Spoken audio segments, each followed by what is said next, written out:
Constitución. Y es justo con lo que quiero empezar mi participación, que es solo a través de la vía institucional que las personas, las minorías, como lo son las mujeres, vamos a lograr un cambio real en la situación de vida que tenemos en los países.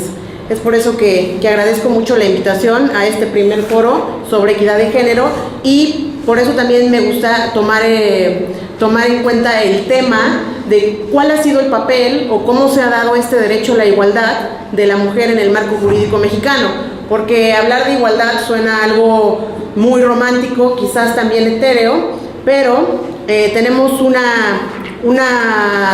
reforma muy importante en materia de derechos humanos, la última en 2011, que es a través de la cual se ha dado este esfuerzo de fortificar las instituciones, fortificar la Constitución mexicana y fortificar a los grupos vulnerables como lo son las mujeres, la comunidad LGBT, los indígenas, los niños, los adolescentes. Es por eso que a través del análisis histórico de los diversos textos constitucionales desde el México independiente es que nos encontramos que se confirma la discriminación que ha sufrido el género femenino desde el nacimiento y anterior al nacimiento del Estado mexicano. Entonces, el entramado jurídico contemporáneo busca ahora que a través de acciones afirmativas o positivas se logre eliminar la brecha, la diferencia de género, asimismo se disminuya la igualdad, se reconozca en primer lugar esta discriminación y se regule y se garantice por medio de procedimientos, por medio de garantías eficaces, cómo eliminar esta brecha de discriminación. Eso solo a través de esto que se logrará la verdadera igualdad sustantiva de la mujer en cualquiera de sus edades y evite, por supuesto, la propagación de la violencia, que no solo deteriora, sino lastima a toda la sociedad y a todo nuestro país. Es por ello que les pongo ahora el nuevo artículo constitucional, el artículo primero constitucional en su párrafo primero, que a todos, estoy segura que a ustedes también se les hace claro que en los Estados Unidos mexicanos todas las personas gozarán de los derechos humanos reconocidos en esta Constitución y en los tratados internacionales de los que el Estado mexicano sea parte, así como de las garantías para su protección, cuyo ejercicio no podrá restringirse ni suspenderse, salvo en los casos y bajo las condiciones que esta Constitución establece. Esta es la gran reforma del 10 de junio de 2011. Y el párrafo quinto, que sin establecer perfectamente el papel de la mujer, nos establece que queda prohibida toda la discriminación motivada por origen étnico o nacional, de género, la edad, las discapacidades, la condición social, la condición de sexualidad, la religión, las opiniones, las preferencias sexuales, el estado civil o cualquier otra que atente la dignidad humana y tenga por objeto anular o menoscabar los derechos y libertades de las personas. Este también fue reformado en el 2011. ¿Por qué estos artículos fueron reformados?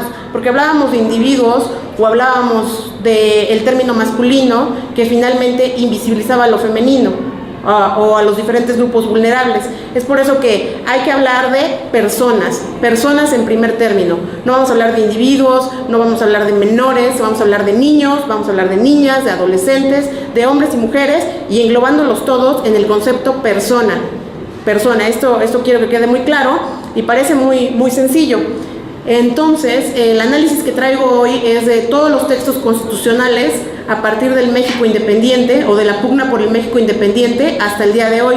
Entre ellos podemos mencionar los sentimientos de la nación del 14 de septiembre de 1813, que en 24 puntos nos establece los derechos que como independientes vamos a tener en el nuevo orden de Estado mexicano.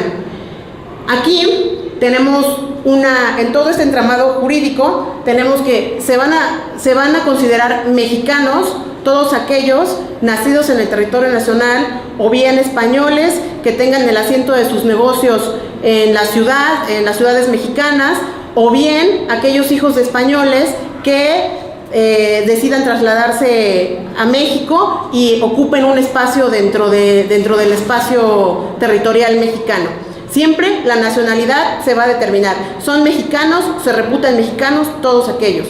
¿Acaso, mi pregunta es, en todo este entramado histórico, desde los sentimientos de la nación, se estableció que las mujeres no podían tener la nacionalidad mexicana? o se estableció que no podían tener el derecho al voto o a ser votadas o a ser partícipes en organizaciones sindicales? No, la respuesta es no. Nunca se enunció de forma prohibitiva: los hombres sí pueden votar, las mujeres no pueden votar. Los hombres sí son mexicanos, las mujeres no son mexicanas. No existe. Existe siempre una carta de derechos amplísima de libertades que se otorgan al individuo. El problema no va a ser entonces un problema de carácter jurídico o de técnica legislativa. El problema va a ser que estos factores de poder que vamos a ver en estas constituciones establece quiénes van a tener los derechos. Van a ser a través de unos pensamientos libertarios, individualistas, que obviamente en el discurso masculino van a eliminar por completo el papel de la mujer. En eso tenemos los sentimientos de la nación, tenemos posteriormente la Constitución de Apatzingán, el 22 de octubre de 1814, el Acta de Independencia o Plan de Iguala del 28 de septiembre de 1821 y la Constitución Federal de 1824, del 4 de octubre de 1824. En esta pugna, como ustedes lo advertirán, de independencia, tenemos también una constitución de carácter real o monárquico que se van a llamar la Constitución de Cádiz, que va a ser la constitución que efectivamente va a tener el ordenamiento jurídico en este momento de independencia y de crisis política. Entonces, en esta constitución española conservadora, tampoco se hace referencia a que las mujeres carezcan de ciudadanía o carezcan de nacionalidad. Y es hasta ya entrados el 35 y el 47 que vamos a tener otra discusión, ya con las bases constitucionales expedidas por el Congreso Constituyente y el Acta de Reformas de 1847. En todas estas constituciones, la enumeración de derechos va a ser la misma. Se reputan mexicanos a todos aquellos nacidos en el territorio nacional y que cumplan estas características. Posteriormente se va a hablar de ciudadanía. Entonces, ¿por qué tuvimos este problema de otorgar el voto o reconocer el voto a la mujer y no el de otorgar la nacionalidad o la ciudadanía? ¿Por qué? ¿Por qué necesitamos una reforma constitucional para establecer que la mujer tenía derecho a votar y ser votada y ser partícipe de organizaciones de carácter político, y por qué no para la nacionalidad? Nunca se estableció que una mujer no tuviera una nacionalidad. Siempre se sobreentendió que éramos mexicanos todos, ¿no? Entonces, no sé si ustedes me puedan apoyar con esa pregunta. ¿Por qué sí tenemos derechos de nacionalidad y no tenemos derechos de ciudadanía? ¿Por qué la reforma constitucional se hace partícipe en el artículo 4, el hombre y la mujer son iguales ante la ley, y después para establecer la ciudadanía, el hombre y la mujer tienen derecho al voto? ¿Por qué aquí sí tenemos que hacer el emparejamiento constitucional y en las constituciones anteriores no? Eso nos va a remontar entonces a la característica del Estado mexicano, que pertenece a una familia del derecho que es romano-germánico-canónica. Y es en estas instituciones basadas en la familia y el matrimonio de una sociedad enteramente patriarcal que la mujer necesita hacer valer las decisiones políticas a través del paterfamilias. Incluso la palabra familia y la palabra matrimonio van a tener esta concepción patriarcal que va a chocar con la idiosincrasia mexicana que viene de instituciones precolombinas enteramente matriarcales. Tenemos unas instituciones matriarcales para la idiosincrasia anterior, precolombina a lo mexicano, y cuando viene la institución europea es enteramente patriarcal. Aquí viene la lucha de poderes. Entonces, sí tenemos nacionalidades mexicanas, pero no tenemos ciudadanías para las mexicanas. Aquí viene otra pregunta. Si la nacionalidad se puede otorgar con respecto, ya lo vamos a ver para la Constitución del 57, las leyes de reforma y posteriormente la de 1917, tenemos otra pregunta. Si la mujer española que residía en México, propietaria, que tenía patrimonio de bienes, transmitía la nacionalidad al hombre con el que se casaba, ¿por qué no contraía matrimonio la mexicana con un español, con un europeo, la española con quien sea? A través de este matrimonio sí ejerce una amplitud de derechos para su pareja, obviamente por la institución del matrimonio, sí los convierte en nacionales, van a ser también mexicanos, pero ese hombre y ese hijo que ella tenga mexicano sí van a poder ejercer derechos de ciudadanía, pero ella no. Entonces, ¿cómo es posible que haya podido transmitir la nacionalidad, que es erga omnes, que es para todos los hombres, que es amplísima, y en lo particular no pueda transmitir, ella no puede ejercer los derechos de ciudadanía, que su esposo o su hijo sí?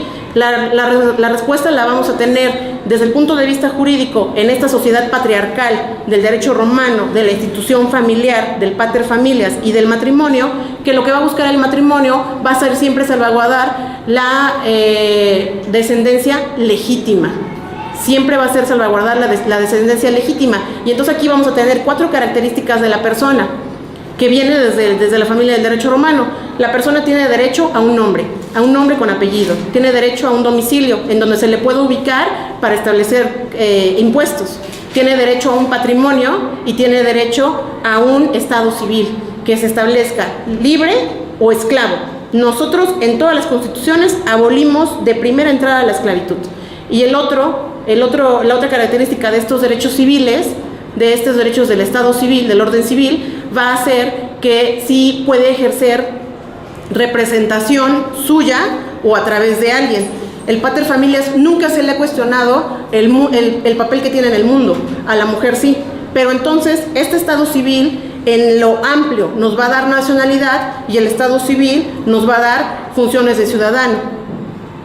La pregunta siempre va a ser, ¿por qué si otorga nacionalidad no otorga derechos civiles? Si otorga lo amplio, el que puede lo más, puede lo menos. No se justifica. Y el problema es que desde el punto de vista jurídico no lo va a justificar. Lo va a justificar a través de otro estudio sociológico, antropológico, epistemológico, de cuáles son esos verdaderos factores de poder, que no basta con decir el derecho, sino la forma de ejercer este derecho. Es por eso que encontrando un antecedente de la representación de las mujeres ya en lo álgido de el presidente Benito Juárez, tenemos que en el Diario de Debates de 1856 la representación de mujeres de moral bien establecida en la sociedad accedieron a los debates en el Congreso Federal de 1856 en la Ciudad de México para establecer el derecho a la tolerancia de cultos. ¿Qué fue lo que pasó? La parte conservadora llamó a todos estos factores sociales, a estas mujeres reconocidas, a estas mujeres que detentaban patrimonio, y estableció que la tolerancia de cultos existió, como ahora lo vemos en los periódicos, a través del periódico El Siglo XIX, en donde está establecido quiénes asistieron a estos diarios de debates para la Constitución de 1857, a estas mujeres que estaban a favor de que se estableciera como única y reglamentaria la religión católica y no se aperturara hacia los otros cultos. Era importante para Benito Juárez el apoyo protestante que venía de Europa para establecer otras entidades civiles, como es el matrimonio, el registro civil, el divorcio, toda esta parte que se le había arrancado a la parte católica, a la parte religiosa, y que ahora el Estado iba a tomar esas funciones de registro civil. Es por eso que ya para la Constitución de 1857 el debate no solamente va a ser de quién es ciudadano, quién es hijo legítimo, quién es hijo de padre legítimo, nacido dentro del matrimonio, que podrá tener derecho al voto, sino también de quién va a tener una libertad de culto que no sea la católica, o quién va a tener, o que van a existir otras garantías que por deudas de carácter religioso no sean prisioneros. Entonces vemos que en realidad el andamiaje de los derechos va de la mano con todos los demás derechos. No es un derecho aislado el derecho a la igualdad con el de la libertad de culto, con el derecho al registro civil, porque ¿qué es lo que pasaba? Si la familia no abonaba las cuotas religiosas necesarias, el niño no podía aparecer en el libro de bautizos. El matrimonio no se podía llevar a cabo, entonces socialmente se cooptaba esa participación social de las personas, y es por eso que aquí viene otra definición. El carácter privado o público en donde se ha desempeñado la mujer es verdaderamente privado o público, verdaderamente nunca estuvo en el discurso público. La mujer siempre ha estado, solamente se ha invisibilizado. Entonces tenemos este Diario de Debates de 1856, la primera asociación de mujeres que hace valer en este diario de debates sobre la votación de la Constitución de 1857. Es muy importante porque ellas se apersonaron con la calidad de mujeres honorables que tenían y así fue asentado en el diario de debates. ¿Por qué es importante el diario de debates? Porque cuando nosotros establecemos cuál es la fuente del derecho, cuál va a ser la ley, en realidad lo que establecemos es que este pacto social por el cual definimos una constitución se lleve a cabo de acuerdo a los sentimientos de la población por los representantes, en la base del derecho electoral. Y vamos a consultar este diario de debates como qué fue lo que quiso decir el legislador al votar tal o cual ley. Y si en este diario de debates encontramos estas características, pues sabemos que las mujeres podían estar representadas en cuanto sus derechos pudieran ser cooptados o pudieran ser aumentados. Tenemos ahora el Estatuto Provisional de Imperio de Maximiliano del 10 de abril de 1865, que sí establecía la diferencia entre hijos legítimos e hijos ilegítimos, que se eliminara para que estas personas pudieran ser votadas en el derecho de representación. Ahora bien, ya para la Constitución de Querétaro del 5 de febrero de 1917, tenemos en el marco el primer Congreso Feminista en Yucatán en enero de 1916, el segundo Congreso Feminista en noviembre-diciembre de 1916, por el cual el gobernador Alvarado en Yucatán dotó de 50 pesos a las mujeres que acudieran al Congreso, y el Congreso duró una especie de 5 días en el cual se trataron diferentes temas. ¿Cuáles eran los temas? Era un tema en el matrimonio, cuáles iban a ser los requisitos del matrimonio, que se le estableciera un examen médico al hombre para evitar contraer matrimonio con sifilíticos o epilépticos. En el diario de debates de este Congreso Feminista tenemos que hubo una discusión de que también a las mujeres se les hiciera este examen, y esto ya permea en las instituciones actuales que tenemos sobre cuál va a ser la posibilidad de contraer matrimonio. Eso es en el caso de la salud. En el caso del trabajo, derechos de las mujeres y derechos de los niños a no una jornada nocturna, a que tuvieran acceso al mismo salario, y sobre todo en las escuelas de artes y oficios, de las cuales nuestras abuelas formaron parte, se establecía qué actividades podían llevar a cabo las mujeres, que ya no solamente fuera la costura o la cocina, sino la mecanografía, la taquigrafía, etcétera. Otras actividades técnicas propias del principio del siglo, del 1900, del siglo XX. Ahora bien, en el diario de debates también tenemos que las elecciones a partir de este gobernador de Yucatán se establecieron locales, principalmente para establecer la vecindad de las personas, y también se establecieron otros discursos de carácter si las mujeres podían ser votadas, si podían tener derecho al voto. Pero no solamente eso, si podrían tener derecho a ser votadas, eso quiere decir acceso a cargos de representación popular. El problema del debate de las feministas en este Congreso de Yucatán, tanto en el primero se omite la parte del voto, en el segundo de diciembre sí se toman en cuenta estos temas. El problema ¿cuál va a ser? Que ciertos puntos, ciertos gremios de las mujeres aceptaron un voto condicionado. Esto quiere decir que las mujeres tenían que demostrar que sabían leer y escribir, que eran cultas y que su opinión no iba a estar tergiversada por la religión católica. Entonces, de lo que pudo haber sido el Congreso Feminista, obviamente nosotros ahora lo vemos muy grave, pero lo que pudo haber sido el Congreso Feminista en 1916 al 2016, que el discurso siga siendo, si las mujeres que nos van a representar realmente representan la educación, pues entonces no hemos avanzado un siglo. Si se le cuestiona a una actriz que tenga la capacidad de representarnos en la Cámara de Diputados y no se le cuestiona de la misma manera a un diputado hombre, pues parece que 100 años de discusión no han pasado por este país, porque en este caso la mujer siempre ha tenido, aparte de ser mujer, representar una moral intachable, una educación intachable y que puede acceder a esos sistemas sin que vaya a cometer errores, cuando esos tres aspectos no se le han pedido nunca al género masculino. A los obreros no sabían leer y escribir, pero siempre lucharon por sus derechos, porque uno que no mencioné aquí es el Congreso Obrero de 1913, que ya establecían los derechos laborales en la Constitución del 17. Ahora, el problema es que en el diario de debates, para celebrar la Constitución de Querétaro de 1917, aún con Hermila, la secretaria de Venustiano Carranza, con este proyecto de reforma de ley para votar, para que la igualdad de la mujer sea la misma en términos de ciudadanía, se omite. ¿Y cuál es la excusa del legislador? Es que no todas las mujeres quieren ese derecho.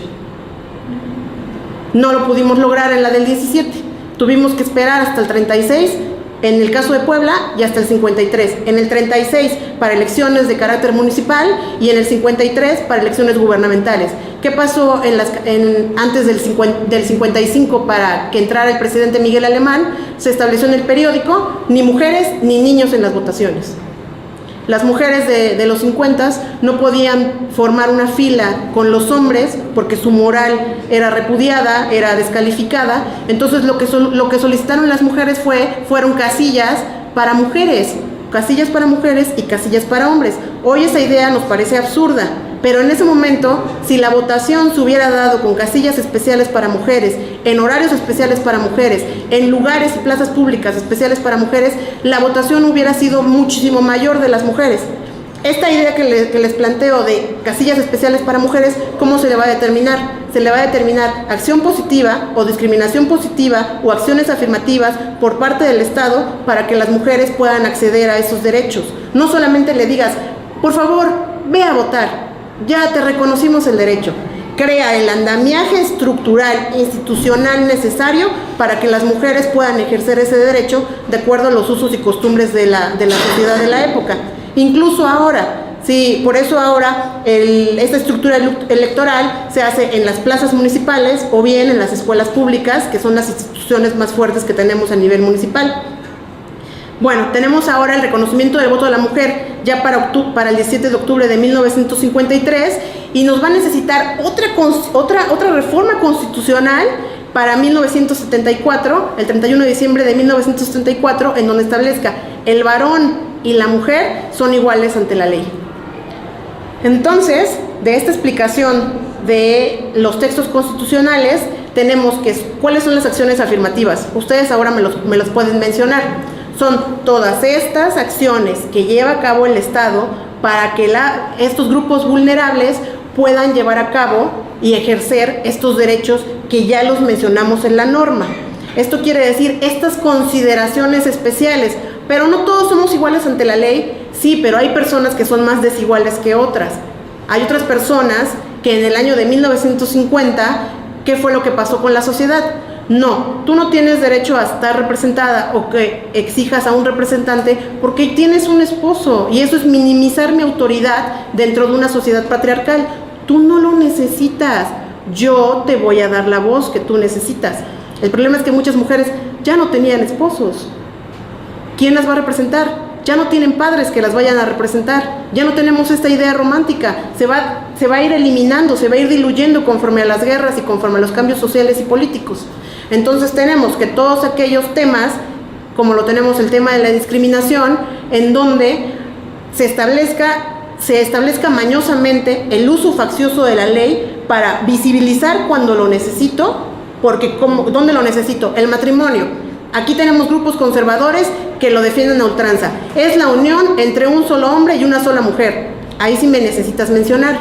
Pero en el otro, son ciudadanos los que tengan 21 años cumplidos, si no están casados, 18 años, si ya están casados, pueden ejercer derecho al voto, tengan una renta de 100 pesos y tengan un modo honesto de vivir.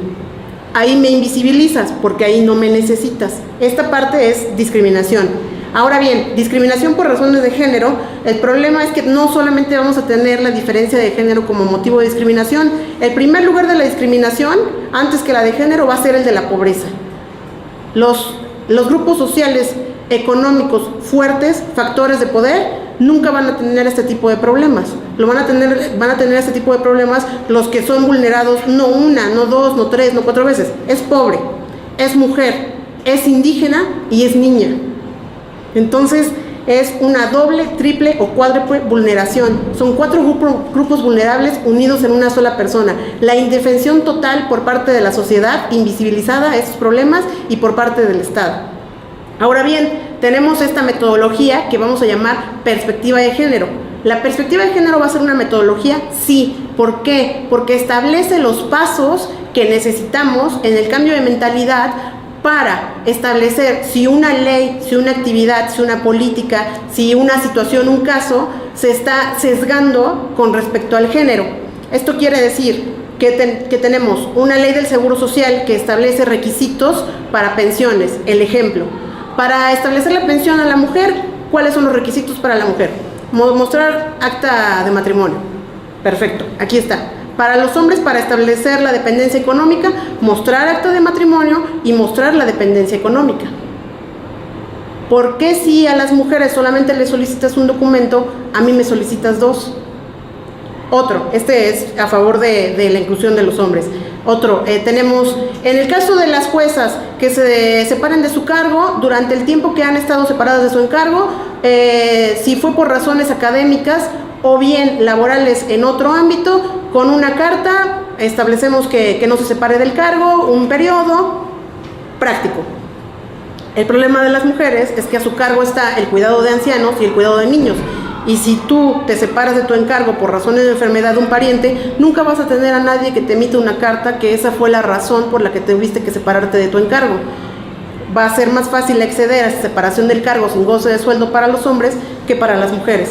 Se invisibiliza. Siempre fortalecemos a una parte trabajadora o la parte que pueda tener acceso a estos documentos y no a la otra parte que no lo tiene. Tenemos entonces siempre subyugado el hecho de que las mujeres no pueden demostrar su actividad económica porque su actividad económica prácticamente es indemostrable. Más allá con los que están en la economía informal y son mujeres. No tenemos una forma jurídica de localizarlo y van a ser estas resoluciones jurídicas. Ahora tenemos el marco jurídico contemporáneo, la Ley Federal para prevenir y eliminar la discriminación, la Ley General para la Igualdad de Mujeres y Hombres, Ley General de Derechos de Niñas, Niños y Adolescentes, la Ley General de Acceso a las Mujeres en una Vida Libre de Violencia, la Ley Federal del Trabajo y la Ley General de Salud, entre otras, no son las únicas. Entonces, tenemos que estas leyes federales para prevenir y eliminar la discriminación van a hacer que las tenemos que, como el artículo 1 constitucional, a partir de la reforma que les mencionaba del 2011, en su párrafo 3º, hace obligatorio que se publiquen, se debata, se sepa, se establezcan las garantías y sobre todo por parte de las autoridades a observar los derechos humanos de cada una de las personas. Esto quiere decir que yo no lo conozco, yo no lo sé, yo no lo visibilizo, ya no es un discurso práctico o un discurso real por parte de las autoridades. No, todas las autoridades en el ámbito de sus facultades, así establecido en el párrafo 3º, están obligadas a observar todas estas leyes. Son muy especializadas, es tu obligación conocerlas. No solamente conocerlas, difundirlas. ¿Por qué pasó este cambio constitucional? Porque México tiene 7 sentencias en contra por parte de la Comisión Interamericana de Derechos Humanos, ya no de la nacional, de la nacional tiene innumerables, tiene de la Comisión Interamericana de Derechos Humanos, 3 de las cuales son por violaciones graves.